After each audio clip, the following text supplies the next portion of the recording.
खुलुमबाय। मुंदांखा इन्डियान आइडलनि रोजाबगिरि अरुनिताया थांनाय हराव गोजोननि नोर क'क्राझाराव बिथाङा मेथाइ रोजाबफैदों।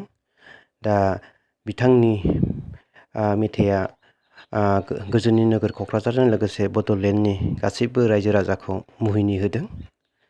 दा बिथांनिसिम जोबोद जोंनि बड'लेण्डआव फैनायनि थाखाय साबायखर जासिहरबाय आर'नाइ इउटुब चेनेलनिफ्राय।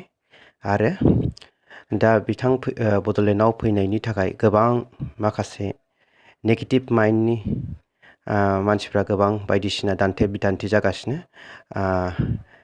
ससियेल मिडियायाव।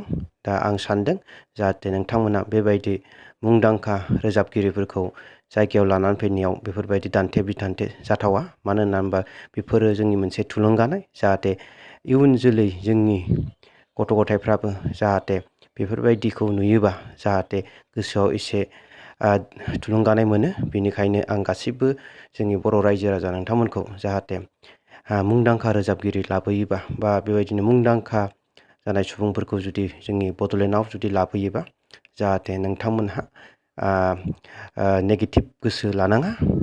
आरो बिथांमोनखौ जोङो लाबोयोबा जोंनि जायगायाव बियो मोनसे जोंनि मोनसे थुलुंगानायसो इयुन जोलैनि थाखाय।